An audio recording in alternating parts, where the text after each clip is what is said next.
I never thought I'd be standing here today, staring at the birthday cake my husband and my sister helped pick out, one they chose for me.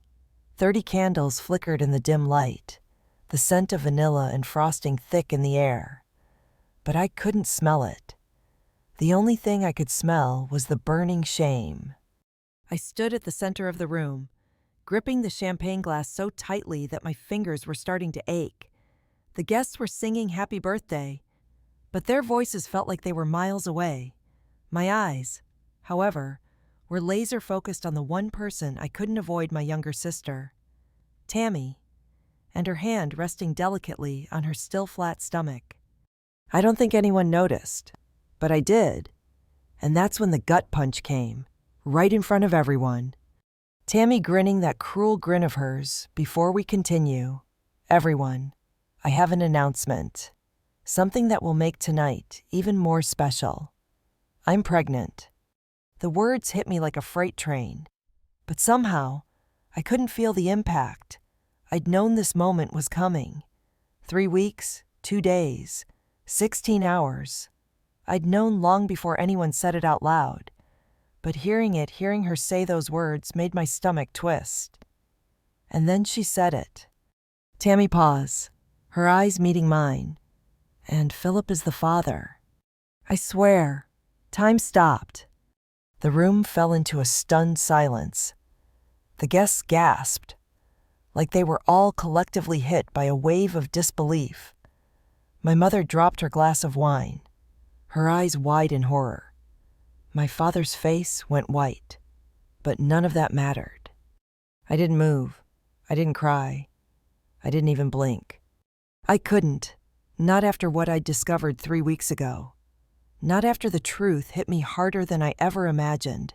Because just when I thought things couldn't get worse, they did. I've spent the last year fighting for something I can't even have. I tried everything to get pregnant. I tracked my cycles, took all the pills, followed all the schedules. But I never got what I wanted. And what Philip, my husband, never told me was that he knew exactly why we couldn't have a baby. He knew about my condition. He knew that IVF was our only option. But instead of dealing with it, he chose a different way of dealing with his frustration. 3 weeks ago, in the cold fluorescent light of Dr. Martinez's office, I was handed the most devastating news of my life. My fallopian tubes were blocked, and the chances of natural conception, well, they were practically zero. But what Philip didn't know, and what no one in that room knew, is that I knew. I knew he had been seeing someone. I knew he was meeting her, texting her, hiding things from me, and I knew that she was going to be the one to give him what he couldn't get from me. But even that wasn't the worst part. No, the worst part was that they had planned this. They were using me. My infertility, my desperation for a child, was just a convenient excuse. Philip was using me as a stepping stone to get to her. I had seen the messages. I had read the texts. They weren't just having an affair. They were taking everything from me. And that wasn't something I was willing to let happen without a fight. But here's the thing. I didn't just want to ruin their lives. No, I needed to be smart about this. I had to think this through. I was never going to let them win. Not now. Not ever. And that's when I decided this was no longer just about a betrayal. It was about something bigger. It was about making sure that when the dust settled, they would be the ones standing there with nothing. But that's the thing about revenge, isn't it? It's not always about making a scene. Sometimes, it's about being patient, playing the game in silence. So, while everyone around me continued to laugh, oblivious to what was coming, I made my move, slowly, methodically. The real battle was just beginning. CTA, if you've ever had your heart broken by someone you loved, if you've ever been betrayed by the ones closest to you, hit that like button. Drop a comment about how you would have handled this situation because, trust me, what's coming next will shock you. And don't forget to subscribe. You won't want to miss how I'm about to turn the tables on them. The truth is, I'm just getting started.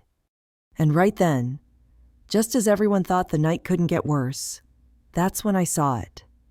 A folder on Philip's desk, just barely visible under the edge of his laptop screen. It was labeled tax documents. I couldn't help it. I opened it. And the words inside sent my entire world into free fall. The house was supposed to be our dream. I'd spent years imagining it, the white colonial with black shutters, 4 bedrooms, a small backyard where kids would play. We'd picked out names for our future children. Emma for a girl, Roy for a boy.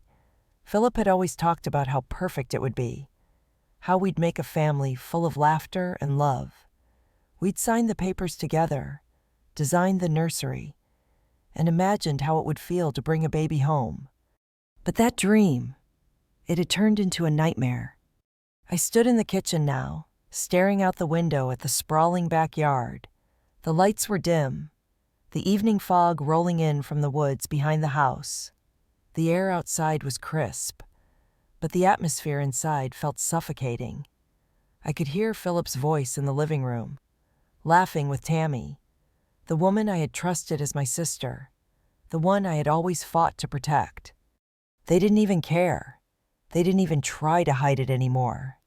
I walked into the living room, my steps heavy.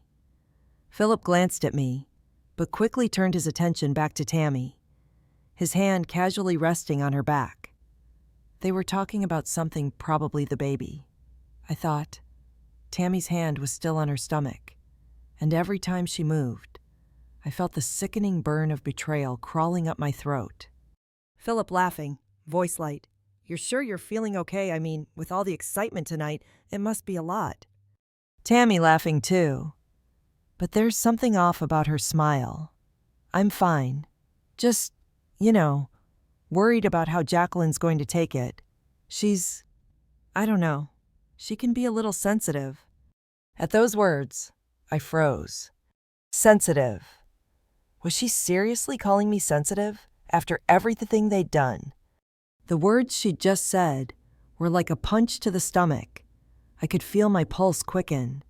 The betrayal, the lies, all of it. And there they were, sitting like nothing had happened, pretending everything was fine. My sister, my husband. Jacqueline thinking to herself, voice cold, I'm not sensitive. Tammy, I'm stronger than you think, and you don't even know what I'm capable of. I walked to the kitchen counter, my hand brushing the marble surface as I tried to steady my breathing. I couldn't do this. Not yet. But I wasn't going to back down either. This wasn't just about love and trust anymore. It was about power. It was about standing up for myself and getting back everything they'd stolen. I opened the drawer and pulled out my phone. The screen lit up, and I hesitated for a moment. I thought about everything that had led me to this point, how Philip had stopped trying when we talked about IVF, how he'd grown more distant every day, and how Tammy had been the one person I'd always tried to protect.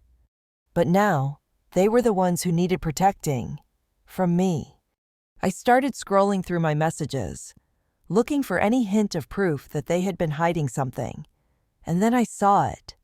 A folder, a simple folder titled Tax Documents, and it was on Philip's laptop. The last thing I expected to find was something that could change everything. I didn't even hesitate. I had to know. Jacqueline thinking to herself, if they've been stealing from me, from our parents, then everything changes.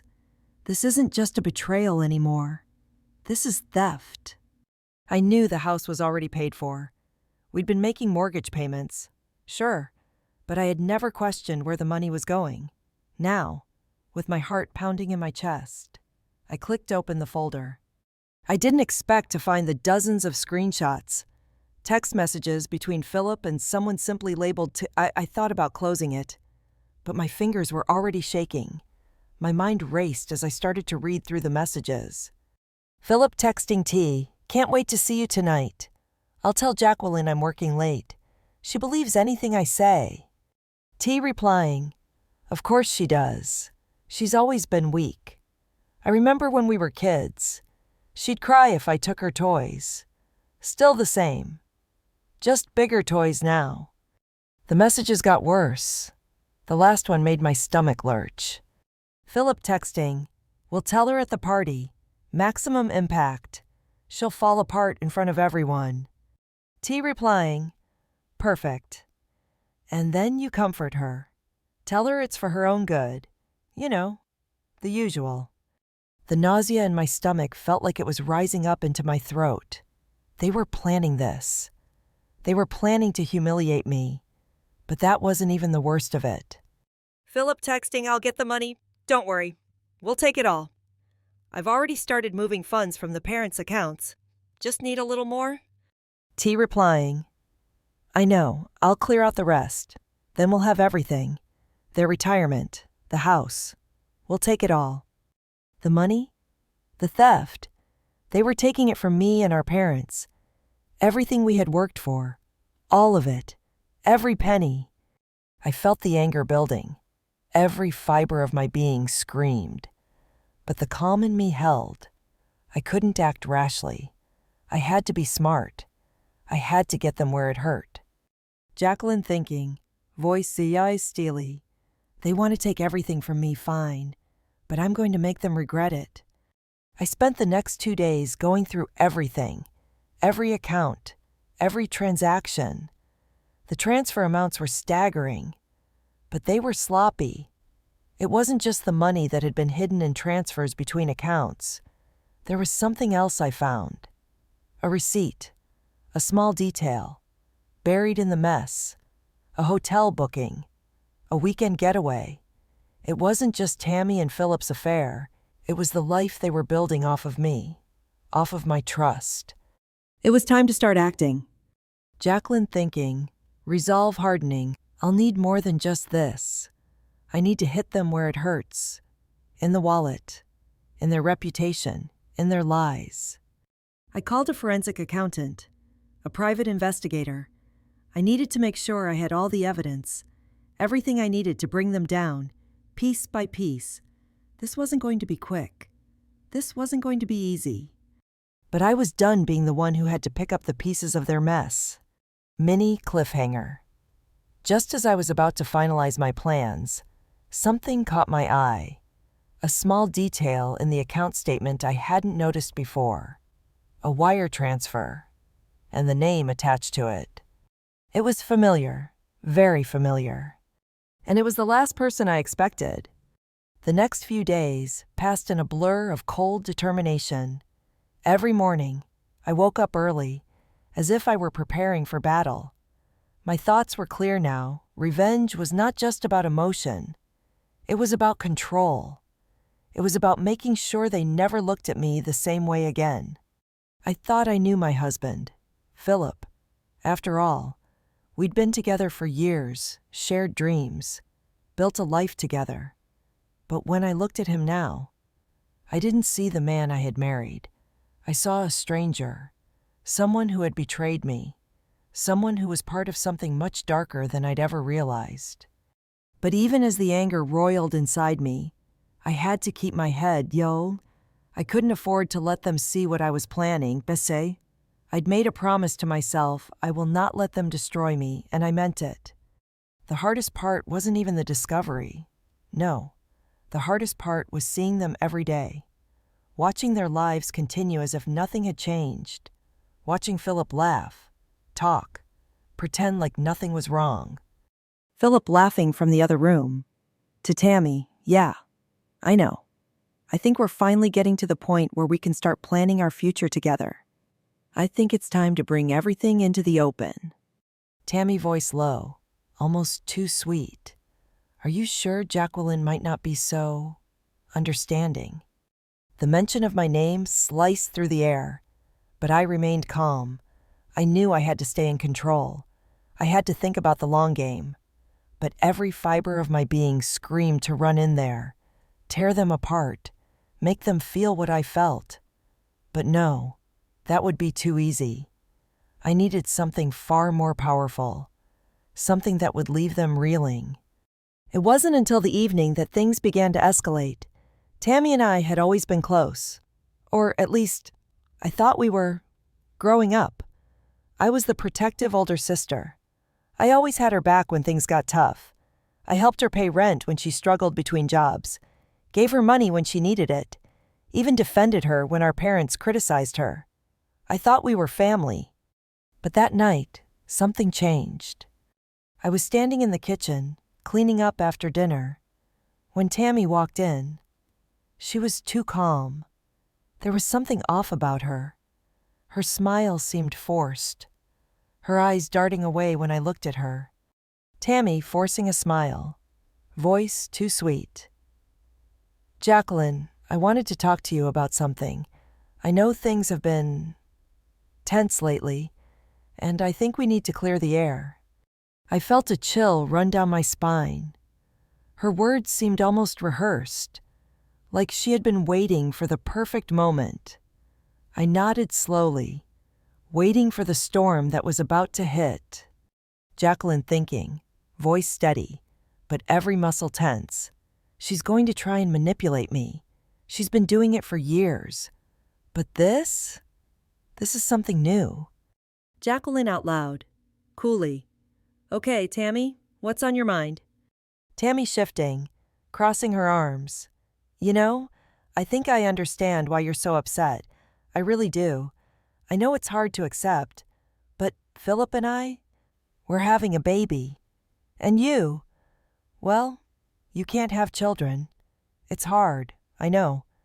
But it doesn't mean I don't care about you." My stomach twisted. I could feel the anger bubbling under my skin. She had no idea what she was doing. I knew she was trying to play the victim, trying to make it seem like this was somehow my fault. But it wasn't. This was all her. This was her and Philip's twisted game. Jacqueline forcing a smile, masking the rage. "Yeah, I get it. You've got a lot to deal with. But don't pretend like I'm the one with the problem.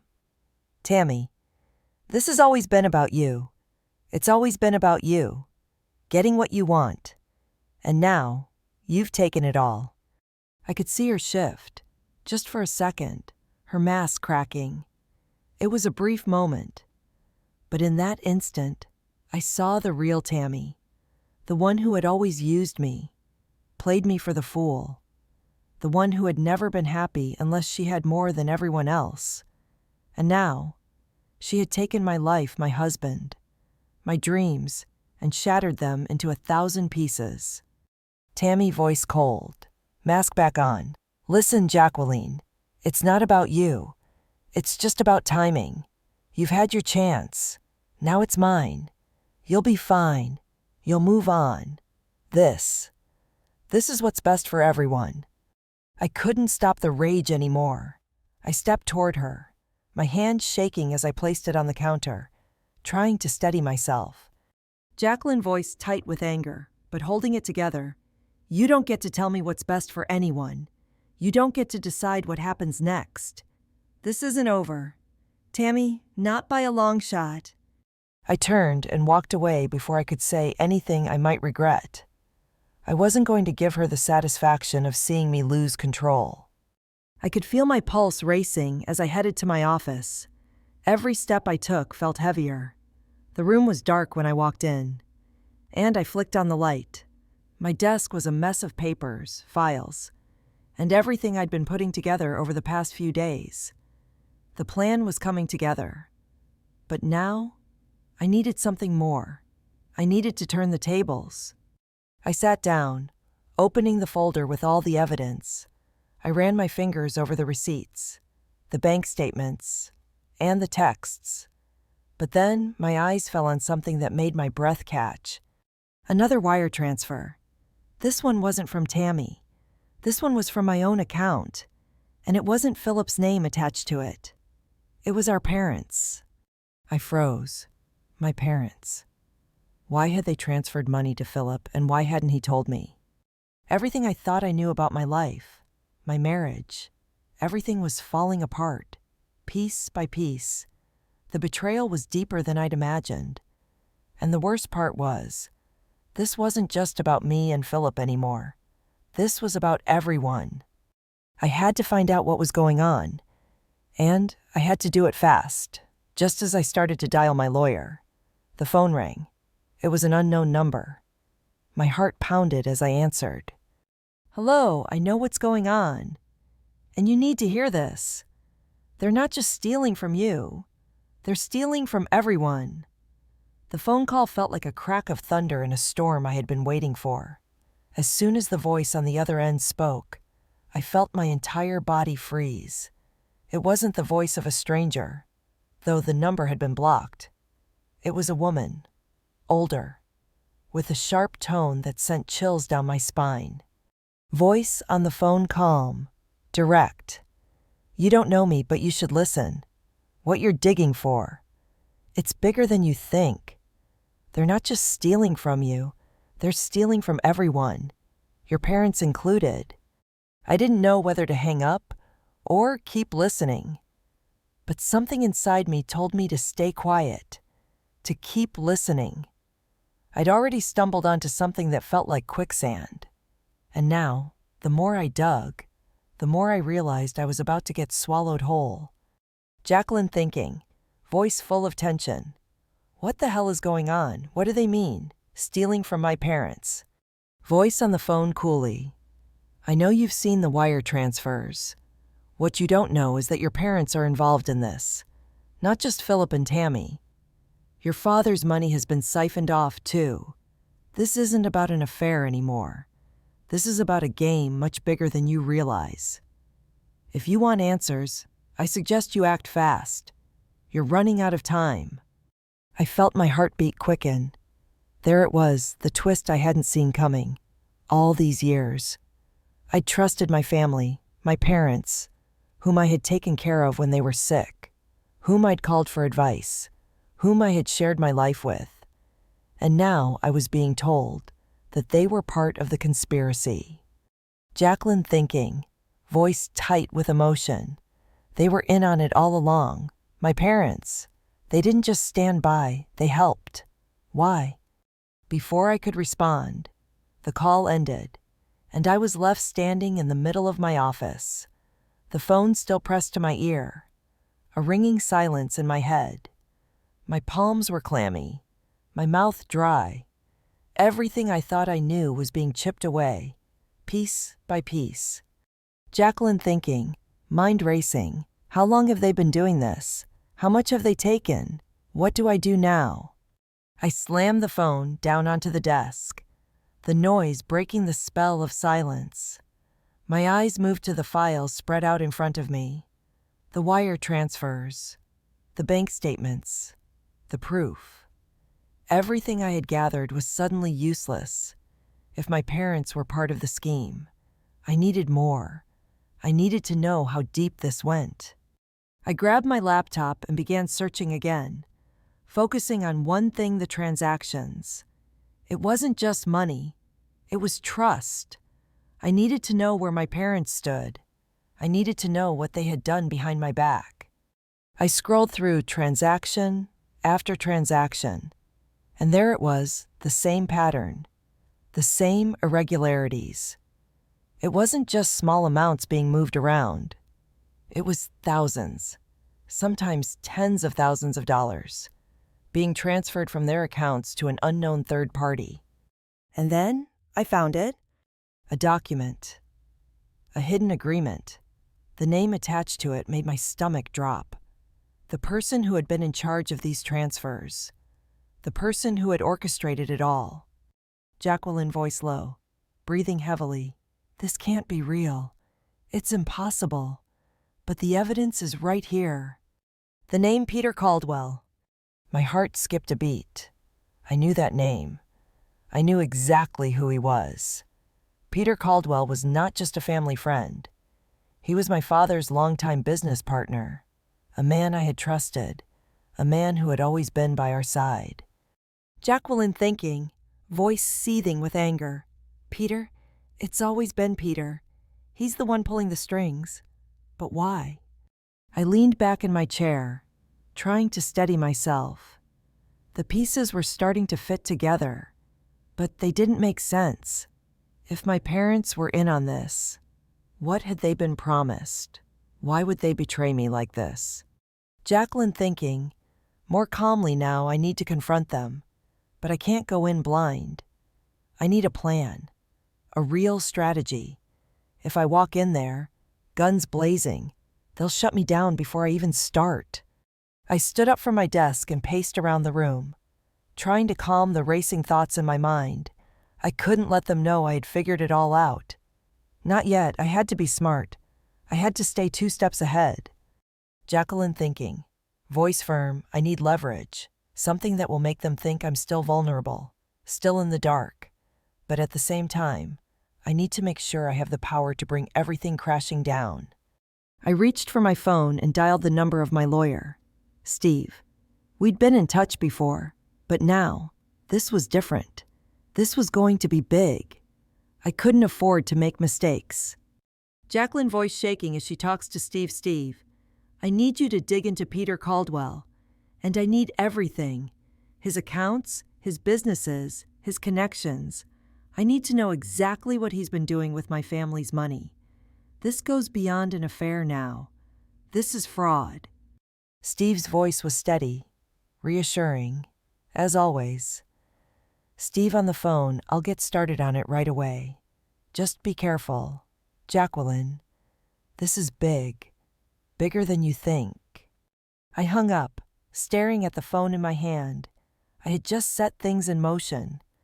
There was no going back now.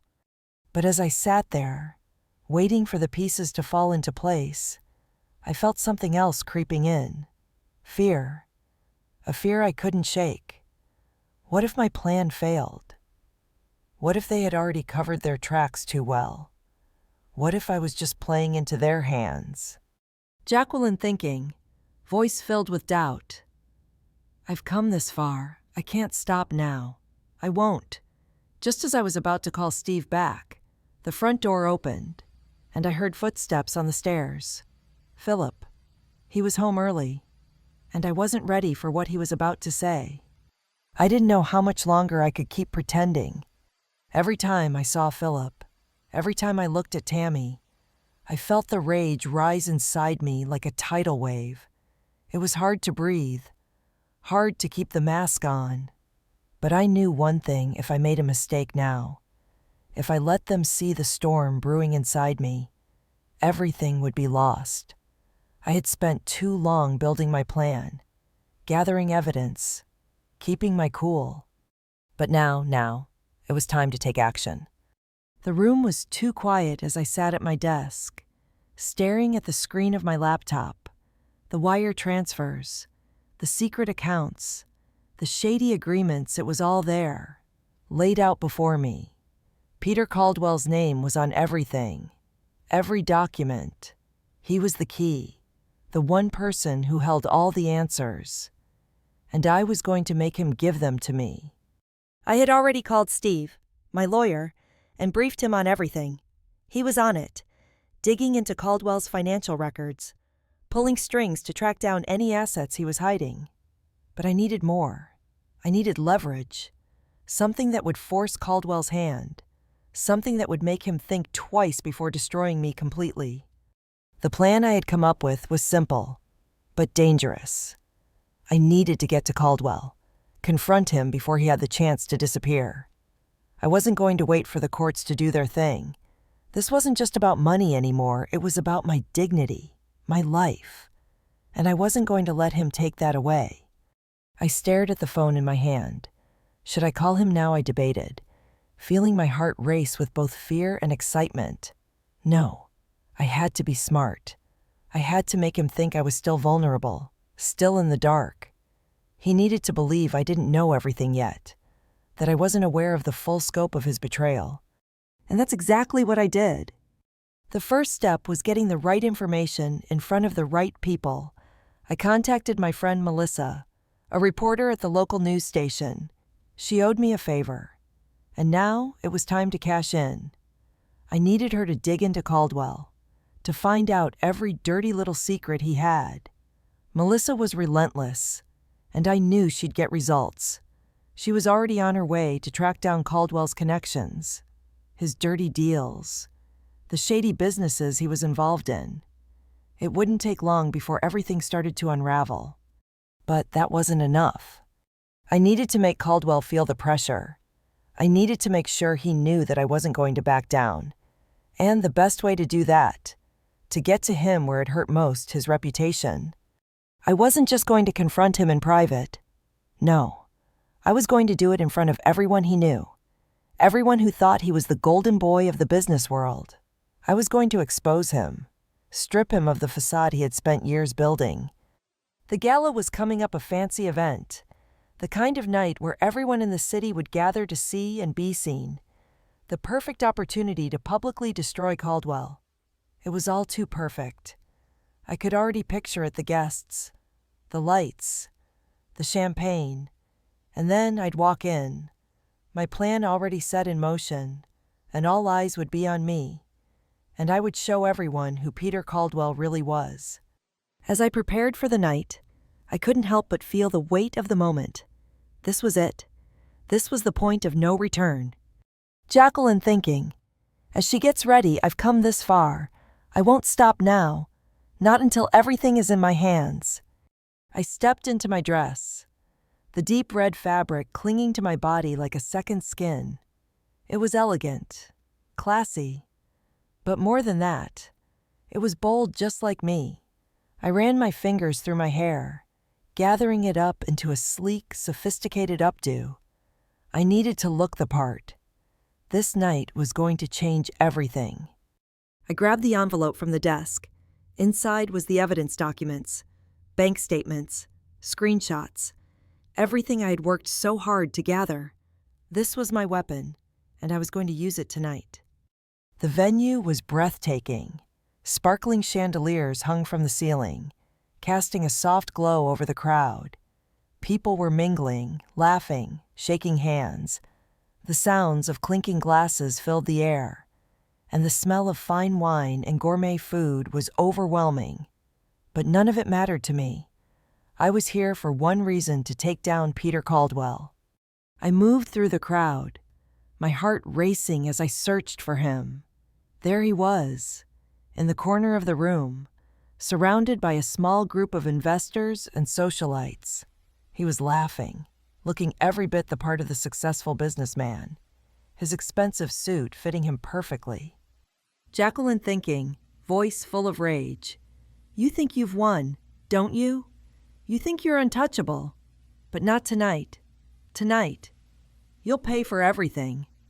I took a deep breath, gathering myself before walking toward him. My footsteps were purposeful, each one bringing me closer to the confrontation I had been planning for weeks. I couldn't afford to make a scene. I had to do this calmly, methodically. I had to expose him without losing control. As I approached, Caldwell's eyes met mine, and for a split second, I saw something flash across his face: fear. It was subtle, but it was there. He knew I was onto him. Peter Caldwell smiling, but there's a nervous edge to his voice. Well, Jacqueline, it's been a long time. You look lovely tonight." Jacqueline smiling, but her voice is sharp. "Thank you, Peter, but I think we need to talk. Right now." He stiffened, the smile fading from his face. I could see him calculating, trying to decide if he should play it cool or get defensive. I pulled out the envelope from my bag and placed it on the table between us. His eyes flicked to it, and for the first time, I saw a flicker of real concern in his eyes. Jacqueline calmly, "As the tension rises, you've been stealing from me, from my family, from our parents, and you've been hiding it all behind that charming smile of yours. But it's all here, every transfer, every document, every lie." I leaned in, my voice low but steady.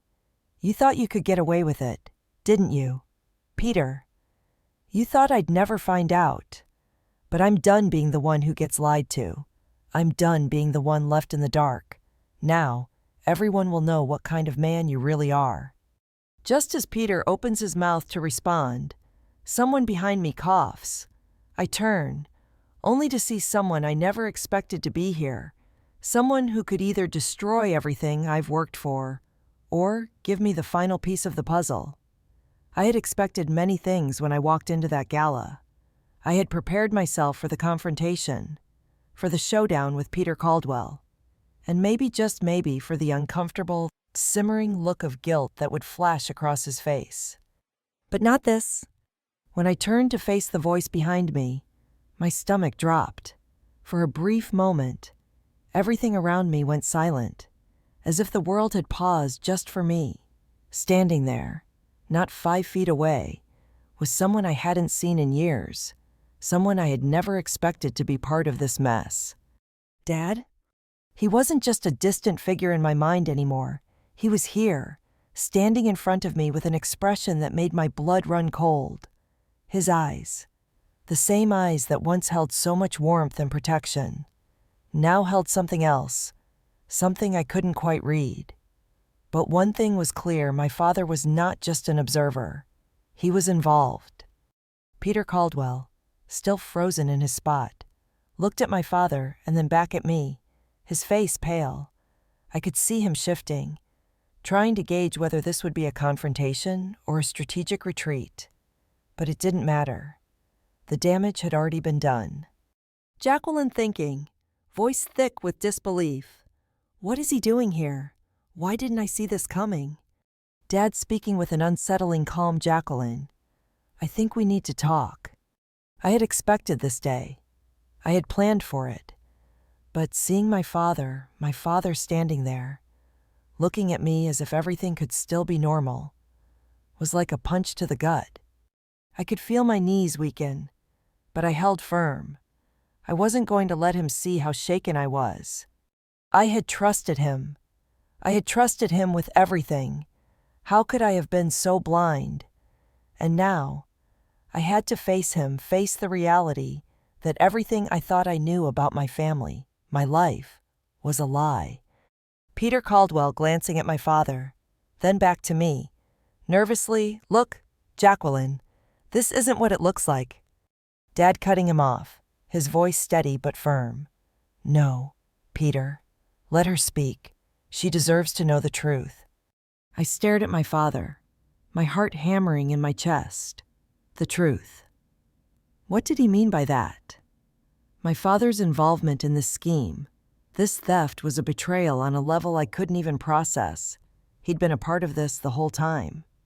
I could feel the blood rushing to my ears, my mind racing as everything I had believed in shattered in an instant.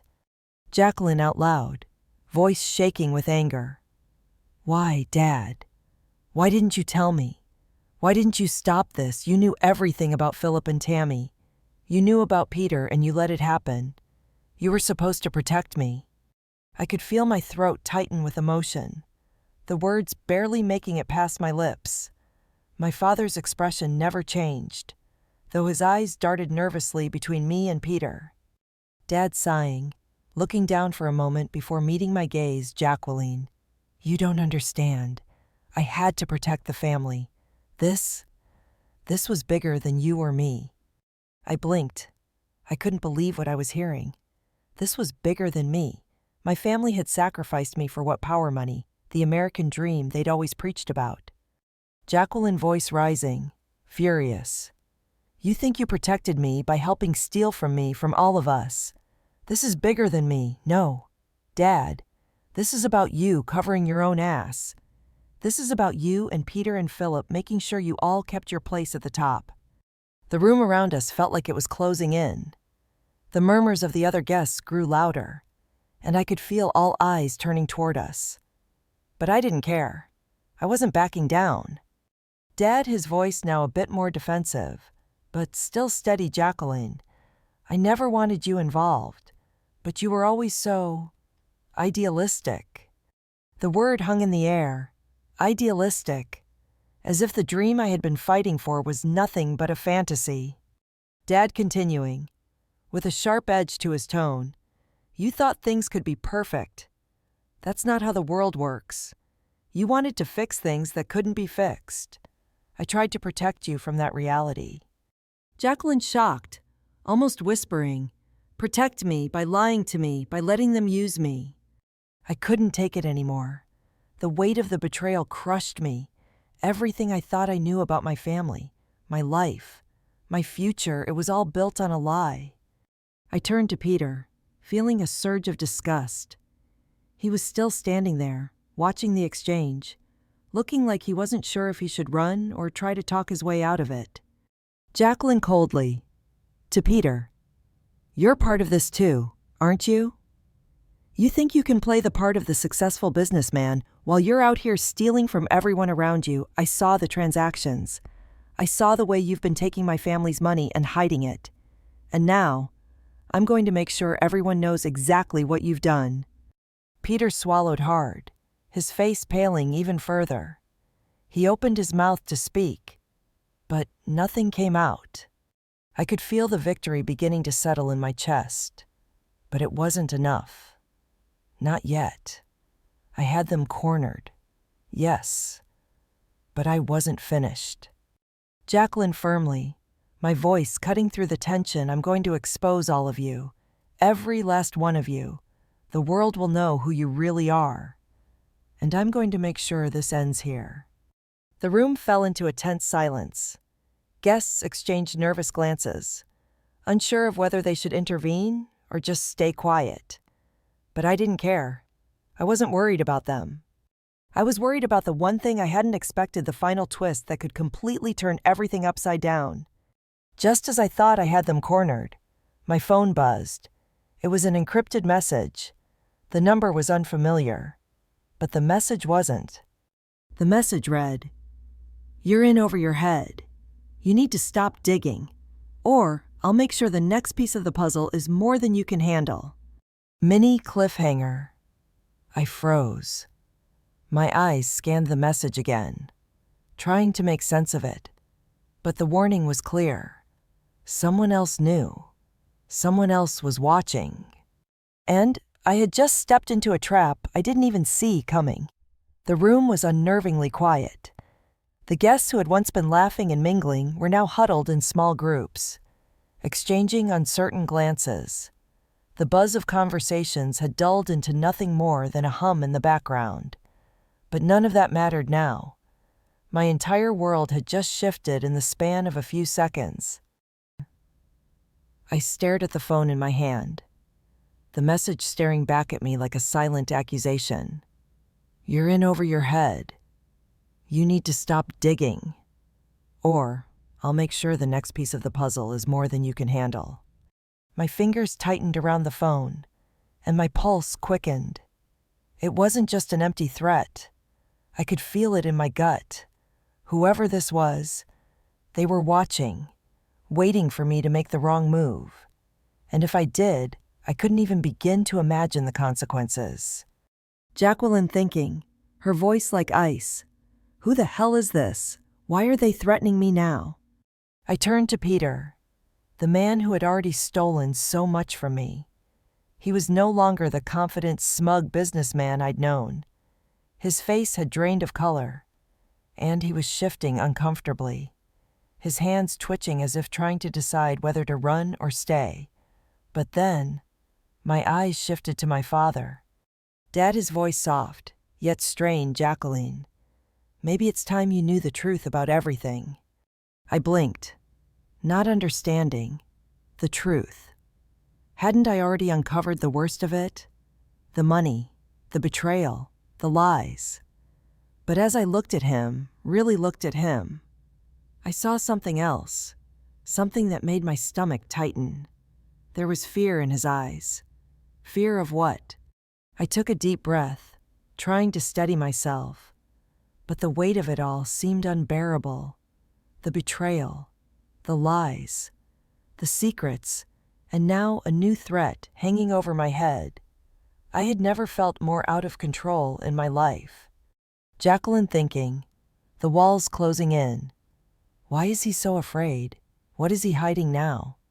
Dad pausing, his voice shaking slightly. I didn't want you to be involved. Jacqueline, I thought I could protect you from this. But I was wrong. He was losing it. The facade was cracking. This wasn't the strong, calculating man who had once been my pillar. This was a man who had been hiding behind his own lies. too afraid to face the mess he had created. He wasn't just scared of the consequences, I realized, now that he was terrified of losing everything. And maybe that included me. Jacqueline, her voice cold but steady. Protect me by lying to me, by letting all of this happen. Do you know what they've done? What you've done? Peter shot a quick glance at my father, but I could see the panic building in his eyes. Whatever my father had been hiding, whatever this truth was, it was bigger than any of us. Peter, his voice trembling, as if he knew he had no way out. Jacqueline, you don't understand. Your father was forced into this. We didn't want it to go this far. I felt my heart drop to my stomach. Forced. My father had been forced. Jacqueline thinking, anger rising like a tidal wave. There's always an excuse, always a justification. But this time, I wasn't going to let them talk their way out of it. Dad sighing, turning toward me, his eyes filled with guilt. Peter's right, Jacqueline. We didn't have a choice. After your mother passed, the company's debts, they piled up. Caldwell, he's been holding us hostage, and we had no way out. I couldn't let everything crumble. I thought we could still save the family. Save you. Save me. My mind reeled with the implications. My father had known all along, hadn't he? He had known what was happening with Philip, with Tammy, and yet he stood by, helping them steal from me and from my family. All for what? To save his reputation, to protect himself. Jacqueline thinking, voice trembling with disbelief, I wasn't the one who needed saving. It was him. He had been using me, lying to me, playing me for a fool. And then the weight of it hit me. The betrayal wasn't just about money. It wasn't even just about the affair. It was about trust. The trust that had been shattered between every one of us. Philip, Tammy, my father, they had all let me down. But they had let each other down even more. They had sacrificed more than just money. They had sacrificed their integrity. I turned away from them, walking toward the large bay window. The night outside was dark, with only the faint glow of the city lights cutting through the shadows. The weight of the truth hung heavily in the air, suffocating me. I could feel the anger building, but I couldn't let it take control. Not yet. Jacqueline thinking, voice firm in her head, I have to finish this. For me, for my family, for the woman I used to be. I didn't know how much longer I could keep this facade up, but I knew one thing: I wasn't going to stop until I had it all, every last piece of the puzzle. And then it happened. Just as I turned back around, my phone buzzed again. This time, there was no message, no cryptic threat, just one word. Caldwell. The message came from an unknown number. I didn't hesitate. I opened it, and my stomach turned as I read the message that followed. You think you know the truth? Think again. The real mastermind is someone you never saw coming. It's time you learned what really happened. You're about to find out how deep this goes. I felt my legs go weak beneath me. The real mastermind.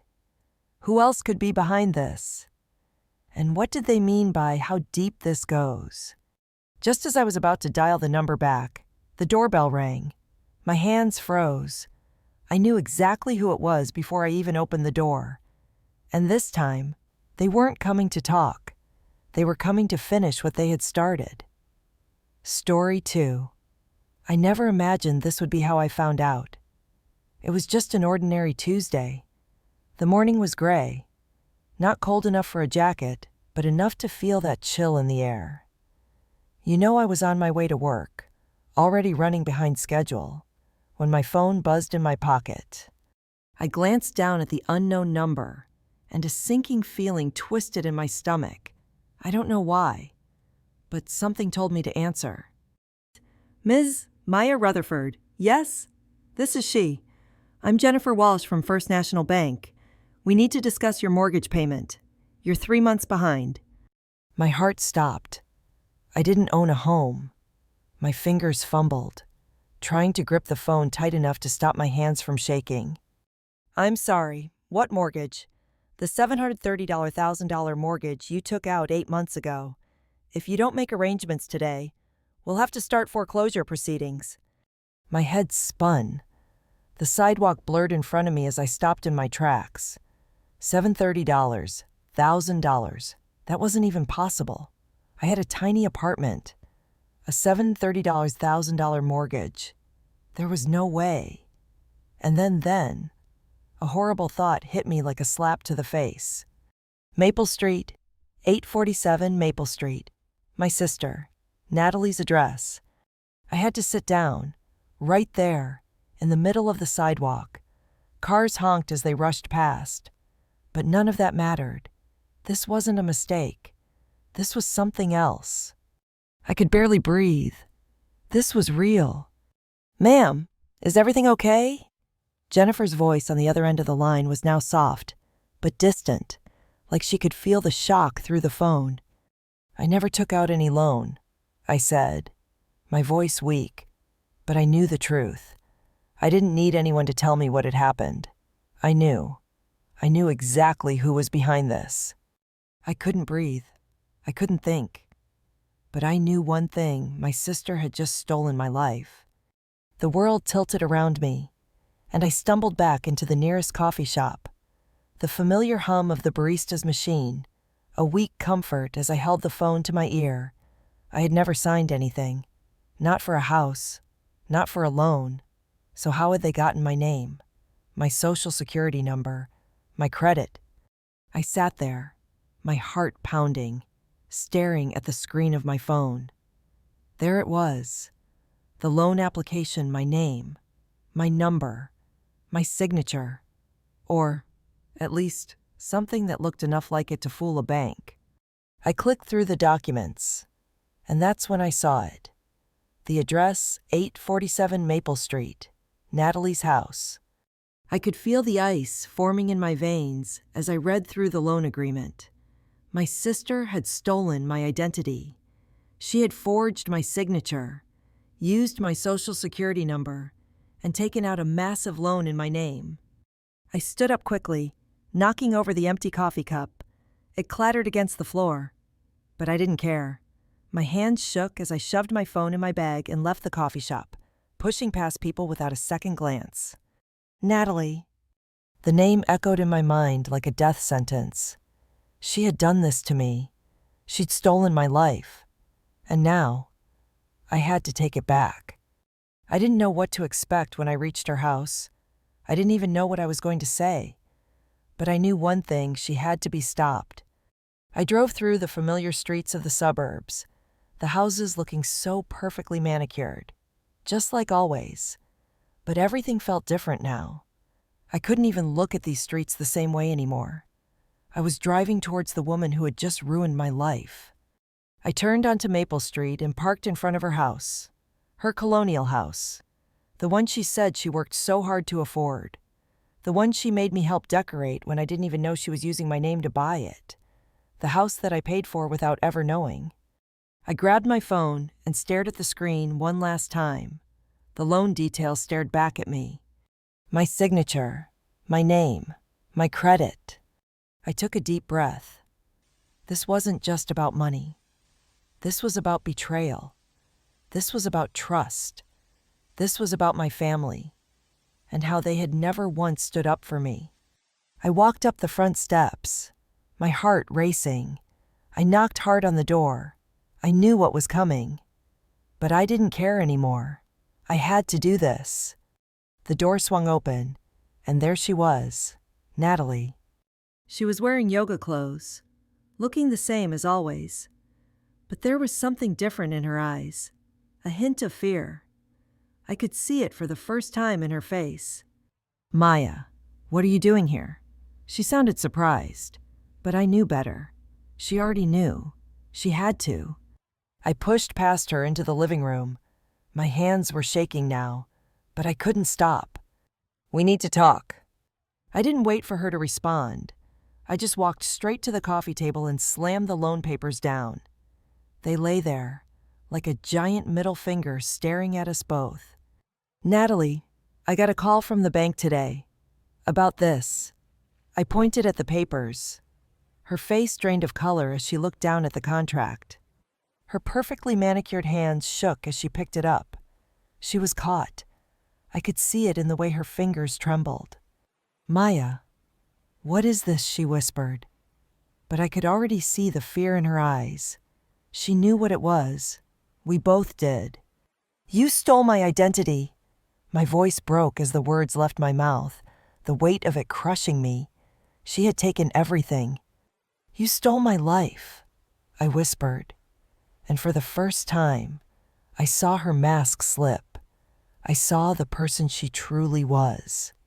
Her lips curled into a tight, defensive smile.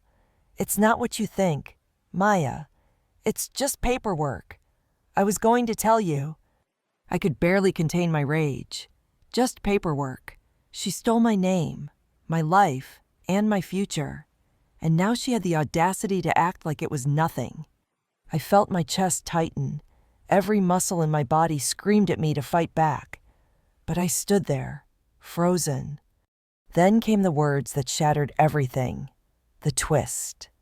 "You know, it's not that bad. The house is mine now. I live here. I take care of it. Your name is just on the paperwork." And suddenly, I wasn't just angry. I was terrified. What had I become? I had no idea what I was walking into when I stepped into Natalie's house. It wasn't just any house. It was the house, the one she'd always talked about. The one that seemed to come out of nowhere. I remember the day she first told me about it. She'd barely been working as a teacher for a few years and had no savings to speak of. But somehow, this perfect colonial house in the suburbs became hers. "I saved for years," she'd said, smiling so brightly, her voice so proud. I had no reason to doubt her. Family, right. She was my sister. She was the one I'd helped decorate that very living room, picking out colors and arranging furniture, thinking we were building something together. I had no idea that, all along, she had been building it with my name. The moment I walked into her house that day, I could feel something was off. It was like everything, the air, the space, the furniture was suddenly foreign to me. My stomach twisted into knots. I had never been here without a sense of security, of familiarity. But now, it felt like a house of lies. The walls felt too close, the decorations too staged.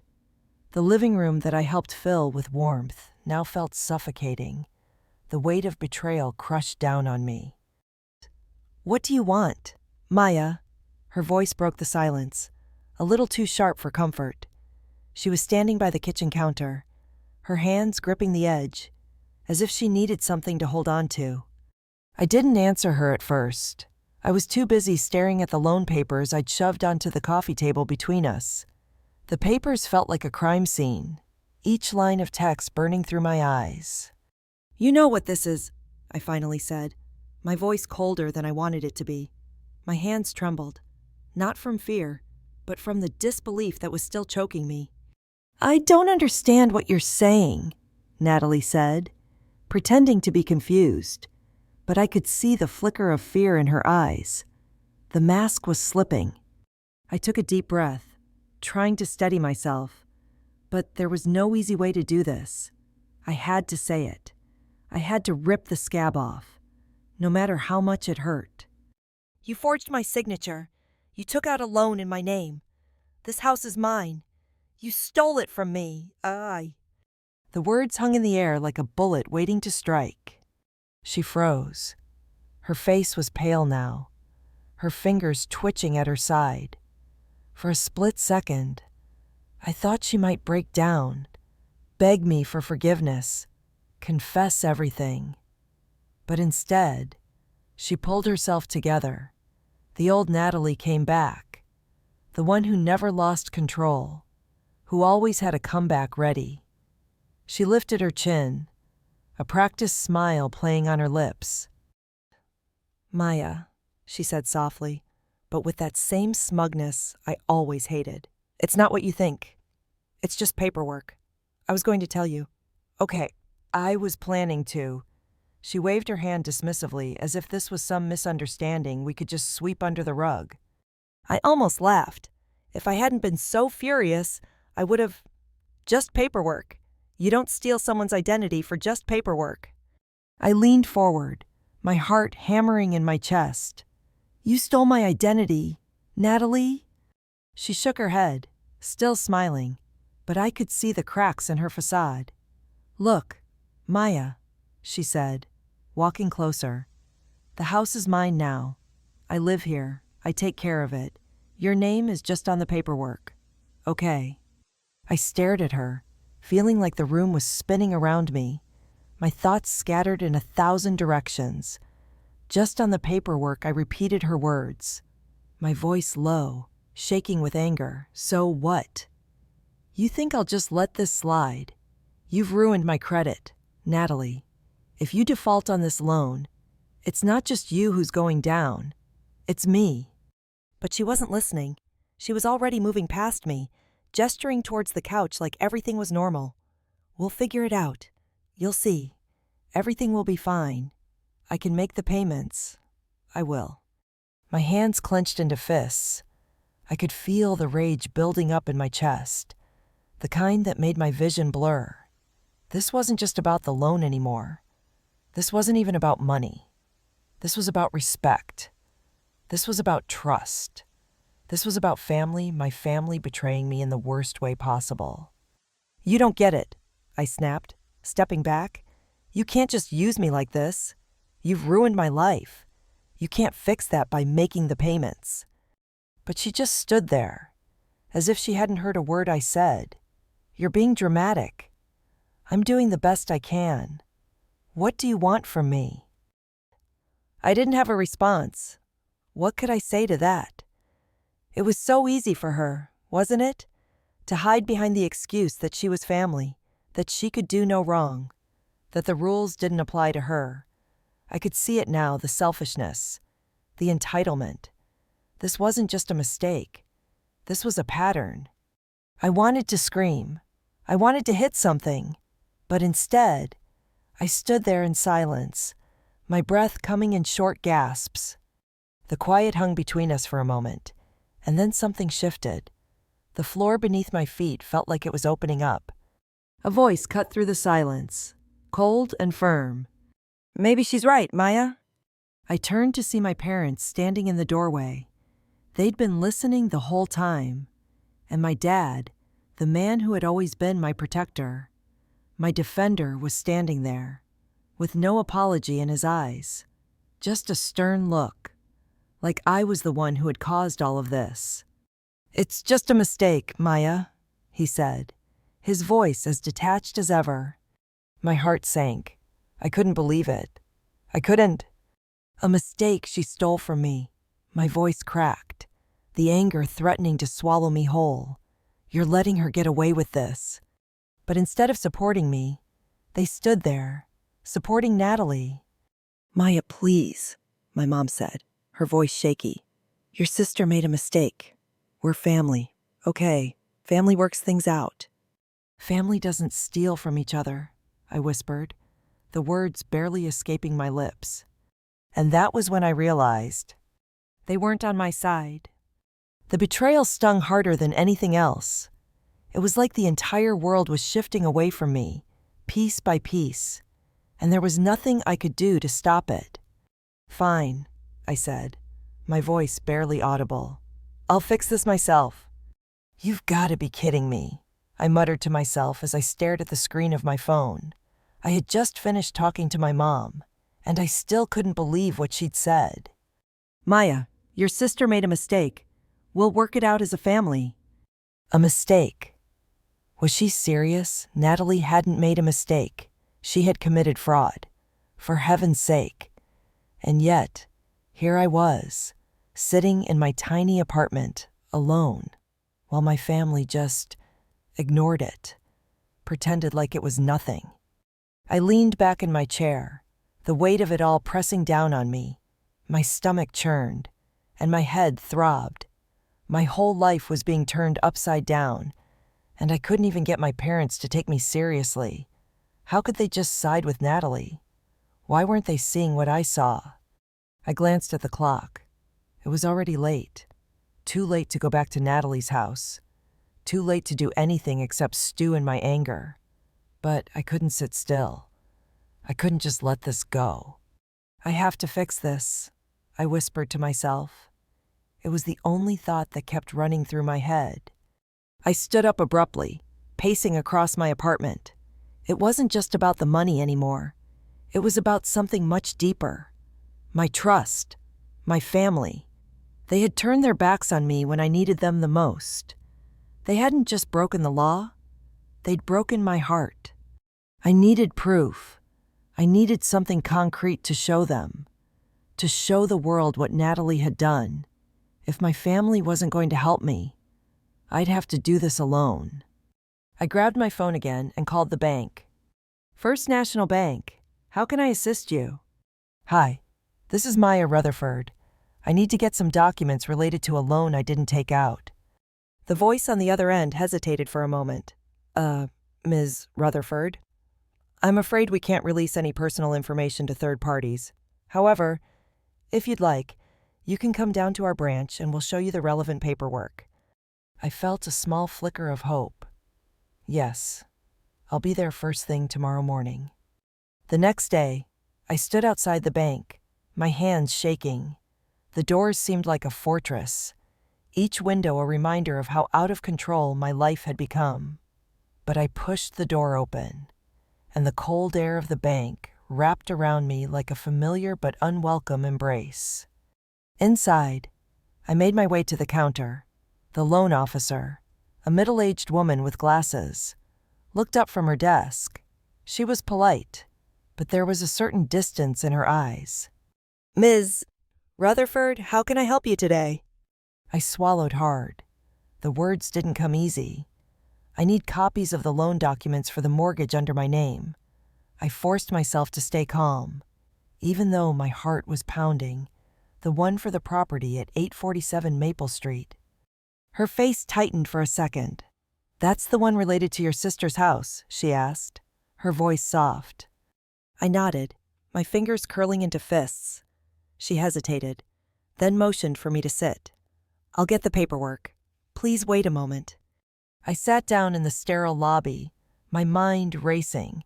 I had no idea how far Natalie had gone, how many lies she'd spun. But I had to know. I had to see it for myself. When the loan officer returned with a thick stack of papers, I nearly snatched them out of her hands. I sat there in the lobby, flipping through the documents quickly.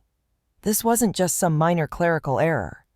There were signatures, dates, and my name, my real signature, or something close enough to make it believable.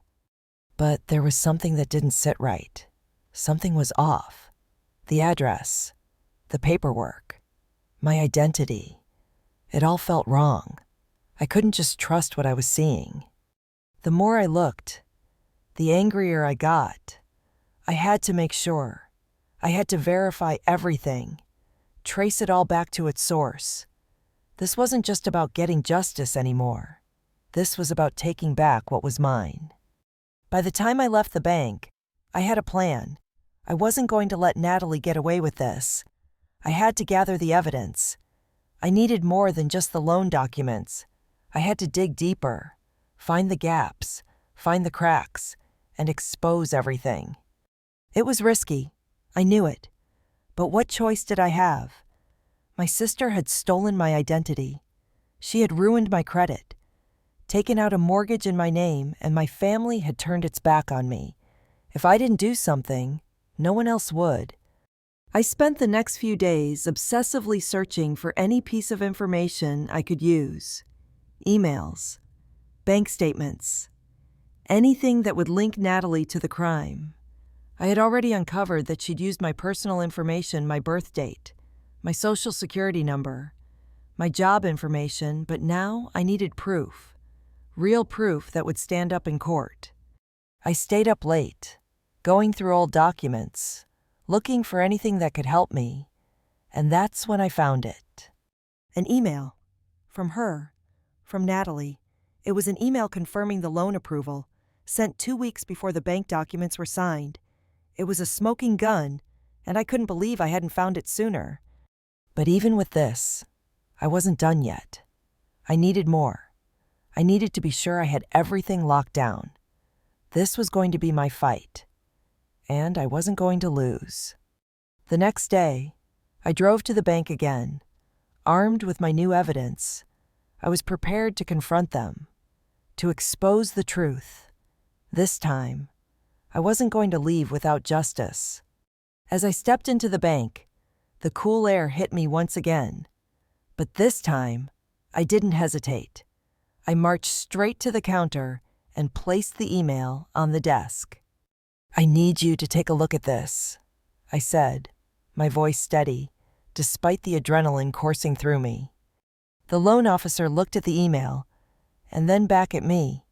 For the first time, she didn't look away. Her eyes narrowed, and I could see her calculating the situation. "I'll take this to our legal department," she said quietly. As I stood there, watching her walk away, I felt a strange sense of calm wash over me. I had done it. I had taken control. But just as I thought I might be getting somewhere, my phone buzzed in my pocket. It was a message from my mom. "Maya, you don't understand. Natalie's under a lot of pressure. Please don't make this worse." I stared at the screen, the words stinging like acid in my veins. Don't make this worse. She was still defending her, after everything. And I realized something. This wasn't just about the loan anymore. This wasn't just about money or justice. This was about proving that family wasn't always blood. Sometimes, family was the one person who would stand by you, no matter what. And right now, I was alone. I sat in my car, staring at the screen of my phone. The email was still open, its contents burning into my mind. The loan approval, the signature that wasn't mine, and my mother's message, "Please don't make this worse." How could it get worse? My life had already been ruined. I slammed my palm against the steering wheel in frustration, the echo of the impact rattling through me. I was done being the victim. I was done playing by the rules they set for me. It was time to take action. But I needed a plan. I needed something more than just the evidence I already had. Natalie had been too careful, too smart. I couldn't just walk into a courtroom and expect everything to fall into place. This wasn't going to be easy, and I knew I was going to have to play a very careful game. That night, I went over everything again. The documents, the loan application, the forged signature. I didn't sleep much. Every time I closed my eyes, all I could see were the numbers, the mortgage, the loan, the house that wasn't supposed to be mine, and Natalie, her smug face, acting like she hadn't done anything wrong. I couldn't take it anymore. I had to fight back. But how? It was then that I remembered something. Uncle Joe. Uncle Joe had always been the one to stand up for me. When I was a kid, I used to go to his house whenever things got bad with my parents. He'd take me in, give me advice, and let me stay as long as I needed. He was a former lawyer, and while he'd retired a few years ago, I knew he still had connections. Maybe, just maybe, he could help me figure out my next move. The next day, I called him. "Joe," my voice cracked slightly as I spoke. I hated sounding desperate, but I didn't care anymore. "I need your help." There was a long pause on the other end. "What happened, kid?" I took a deep breath and told him everything about the loan, the forged signature, and what had happened with my family. I didn't leave anything out. I needed him to understand how bad this had gotten. When I was finished, Joe let out a heavy sigh.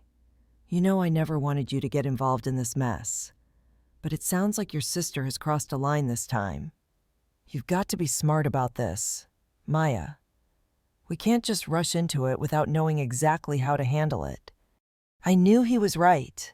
This wasn't something I could solve on my own. I needed more than just rage and determination. I needed strategy. "What do I do?" I asked, my voice desperate. "Meet me tomorrow at my place," he said. "I'll help you figure this out." The next morning, I drove to Uncle Joe's house. His place was small, tucked away on the edge of town, but it always felt like home. As I walked inside, I was greeted by the familiar scent of coffee brewing in the kitchen and the old leather couch in the living room. It was comforting, but also a painful reminder of simpler times. Uncle Joe sat at the kitchen table, a stack of papers in front of him. He was already looking over the documents I'd sent him, his brow furrowed in concentration. I could see the wheels turning in his mind. "All right," he said, his voice calm but firm. "Here's what we're going to do." He laid out a plan, one that made my stomach turn with its audacity. But it was the only way. We would get the bank's attention, expose Natalie's fraud, and prove beyond a shadow of a doubt that she had stolen from me. But we'd have to do it carefully. If we pushed too hard, too fast, we could end up with nothing. Uncle Joe wasn't just talking about the legal side. He was also talking about something more subtle strategy. He explained that we needed to create a trail of evidence that would be irrefutable. We would have to gather every document, every email, every conversation, and we couldn't make a mistake. I agreed to his plan, but there was still one thing I couldn't shake off: my family. "What about them?" I asked, my voice quieter now. "What about my parents? I can't just do this behind their backs." Uncle Joe paused, then looked at me with a serious expression. "Your parents are going to side with her, Maya. They've already shown their cards. They'll make excuses. They'll protect her. But that's not your problem. Your problem is making sure that the truth comes out. And the only way to do that is to get everything you need legally, professionally, before they can cover it up." I nodded, feeling a cold weight settle over me. "It's just me then." "It's always been just you," Joe said softly. "But you're stronger than you think, and you're smarter than you give yourself credit for." We spent hours working through the plan. By the time I left Joe's house, I had a strategy in place. But as I drove home, my stomach twisted again. What if it didn't work? What if I couldn't prove it? The next few days were a blur of phone calls, emails, and late-night research. I met with a private investigator to track down anything that could help me. Every lead felt like a small victory, but I knew I wasn't anywhere near the end yet. I couldn't get distracted. I couldn't give in to the frustration. I had one chance at this, and I had to make it count. Then, just as I thought I might be getting somewhere, I got a phone call. It was from the bank. "Ms. Rutherford, we've reviewed your case. We'd like to meet with you to discuss next steps." I felt a rush of relief and dread all at once. This was it, the moment I'd been waiting for. But it also meant that things were about to get real. I couldn't back down now. The moment I stepped into the bank's conference room, I felt my pulse quicken. This was it, the culmination of weeks of gathering evidence, making calls, meeting with lawyers, and tracking down every last detail of the mess Natalie had created. My stomach churned, and I swallowed hard, trying to keep the rising tide of nerves from taking over. I was about to confront her lies head-on, and I wasn't sure I was ready. I had all the proof I needed now: the forged documents, the emails, the timestamps, the loan approvals. It felt surreal, knowing that I had the power to destroy her carefully built world. But this wasn't about revenge. It was about justice. It was about taking back what was mine. And for once, I was going to do it my way. As I walked in, I saw a few familiar faces from the bank, those who had helped me with the loan earlier. Their smiles were stiff, polite, and the tension in the air was palpable. They knew what I was here to do. I could feel their eyes on me as I sat down at the table. The bank manager, a middle-aged man with dark hair and a clean-cut suit, sat across from me. Ms. Rutherford, he began, his voice warm but formal. We've gone through the documentation you provided. I must say, this is quite an unusual situation. His eyes flicked to the papers in front of him. I leaned forward. Unusual. This is fraud. My voice was steady. But underneath, there was an edge I couldn't hide. He cleared his throat, adjusting his glasses. We'll get to the details shortly, but first, we need to hear your side. Can you walk us through how you discovered the situation? I nodded. I had to keep my cool. This was a game now. I found out when I was contacted about the loan. My name, my social security number, my address, all of it was used to secure a mortgage I didn't apply for. I never signed any documents. The money was borrowed under false pretenses, and it's affecting my credit. Worse than that, it's ruining my future. The manager scribbled something down, his face unreadable, but I could see the slight twitch in his eye. He knew I had them. And do you have proof of this? He asked, still calm, still trying to hold his ground. I placed a thick stack of documents on the table between us. The loan approval forms, the emails from Natalie's account, the timestamps, and more. Everything is here. Every email, every forged signature, every conversation. You don't need to take my word for it. The proof is right in front of you. He glanced at the papers and paused. For a moment, the room felt still, the silence pressing down on me like a weight. I wasn't backing down. Not this time. The bank manager's hand trembled slightly as he picked up the first sheet. We'll need to verify all of this, he said, almost as if trying to stall. It will take time. I've been waiting for months, I snapped, frustration creeping into my voice. This isn't just about the loan. This is about the damage it's done to my life. You have everything you need. You can't keep stalling. He looked at me, his gaze sharp now, like he was seeing me for the first time. We'll do our part, but we have to follow protocol. I bit my lip to stop myself from screaming. This wasn't just about following protocols anymore. It was about a family's betrayal, about a sister who had stolen my identity and used it for her own gain. I wouldn't let her get away with it. Not now. Not ever. By the end of the meeting, I'd given them everything they needed to proceed. They promised to investigate the fraud, to verify the evidence, and to get back to me with a resolution. But walking out of that meeting felt like a double-edged sword. I'd done everything I could, but it wasn't over yet. I needed to act faster.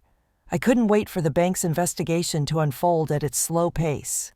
Natalie needed to face the consequences of what she'd done, and I wasn't going to sit around while she walked free. That night, I sat at my kitchen table, reviewing everything again. Uncle Joe's advice echoed in my mind. Get everything, leave no stone unturned, expose her to the world. But there was one thing I hadn't considered: the public. I could keep it quiet, try to resolve it quietly with the bank and the legal system. But what if I made her pay in front of everyone? What if I exposed her? Not just to the bank, but to everyone, my family, her friends, the world. I could take this to social media. I could make her feel the weight of her actions. Natalie was always so careful, so confident that no one would ever question her. What if I used her own pride against her? The next day, I began putting the plan into motion. I contacted a journalist, a reporter from a local news station, who I knew had experience with fraud cases. We had met a few years ago when I had worked on a case involving a company that had scammed its employees. Her name was Sarah, and she had a reputation for taking down powerful people. "Are you sure you want to do this?" Sarah asked over the phone. I could hear the skepticism in her voice. She knew this was risky, but she also knew how dangerous Natalie could be. "I have to. My family won't do anything. The bank is too slow. If I don't do this, no one will ever know what she did to me." "All right, I'll help you expose her. But we need everything. We need to hit her where it hurts. We'll go public." I didn't hesitate. The next few days were a whirlwind of phone calls, emails, and frantic meetings.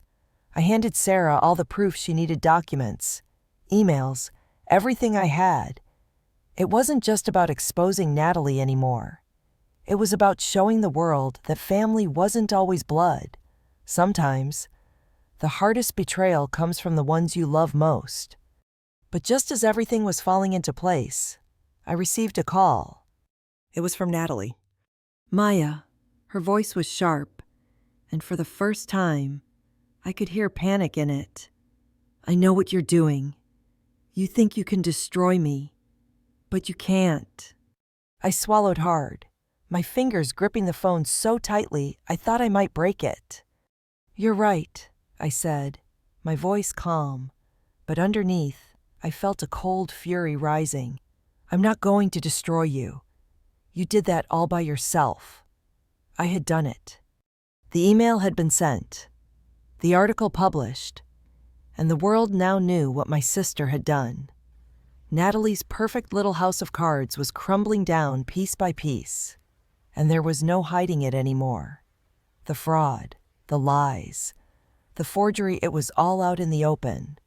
And now, everyone was watching. But what I didn't expect was how quickly everything would change, how fast the backlash would come. It started with the phone calls. The first one came right after I saw the article go live. I was still at home, sitting in front of my laptop, staring at the headline, "Sister Steals Identity, Takes Out Mortgage in Family Member's Name, A Tale of Betrayal." My hands were shaking. I couldn't stop checking the comments. Some were supportive. Go Maya. You're a hero. Others, well, they were less kind. Family drama. Why does it always have to be about money? This is all just a cry for attention. Maya should forgive her sister. It's a family matter. But the one that stuck out the most was from my mom. Maya, I told you, this isn't the way. Your sister is going through a lot. Why are you airing our dirty laundry? My heart dropped. Mom had taken her side. I should have expected it. But somehow, it still felt like a punch to the gut. I had thought she would see the truth, that she would finally stand by me. But instead, she was just as protective of Natalie as she had always been. I slammed the laptop shut and took a deep breath. I couldn't keep getting distracted by the comments. I had to focus. The second call came a few hours later. It was from Uncle Joe. Maya. His voice was calm but urgent. You've stirred up a hornet's nest. You need to be careful. What do you mean? I asked, my heart racing. The family's not happy. And I don't just mean your parents. Some people are calling for damage control. You need to make sure you've got your legal ducks in a row. Natalie's not going to back down easily. His words made me freeze. I had expected resistance from my family, but I hadn't thought about the broader consequences, how much power Natalie had built in her own network. Her friends, her contacts. She had her own version of events. And if they believed her, I was in danger. What are they saying? I asked, my voice quieter now. Your sister's been working with a lawyer for the past few days. She's preparing to fight this. She won't take this lying down. I clenched my fists. I knew this wouldn't be easy, but I hadn't expected her to strike back so fast. The next day, the legal documents arrived. They were official, cold, and calculated. A cease and desist letter, demanding I take down the article and retract all my claims or face legal consequences. It was signed by Natalie's lawyer, a high-profile attorney who specialized in defamation cases. The audacity, the arrogance. It was like she was daring me to challenge her. I read the letter twice, trying to keep my emotions in check. My first instinct was to throw it away, to pretend like it didn't exist. But I couldn't. I knew what I had to do next. I called Sarah, the journalist who had helped me expose Natalie's fraud. We've got a problem. I told her, my voice tight. Natalie's lawyer is threatening me with a lawsuit. They want the article pulled down. There was a long pause. I could almost hear Sarah's mind working through the situation. "Don't worry," she said finally, her voice steady. "This is exactly what we wanted. You're not in the wrong here, Maya, and I'm not backing down. If she wants to sue you, let her. We've got the proof, and the public will be on your side." But even as Sarah said that, I could hear the doubt creeping into my own mind. Was I ready for this? Was I prepared for the fallout that was coming my way?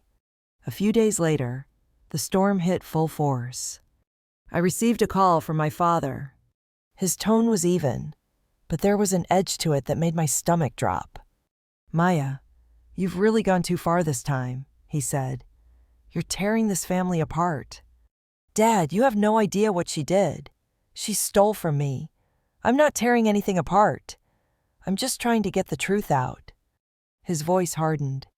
"I know you're angry, but you need to stop this. You're causing so much pain. Don't you care about what this is doing to us?"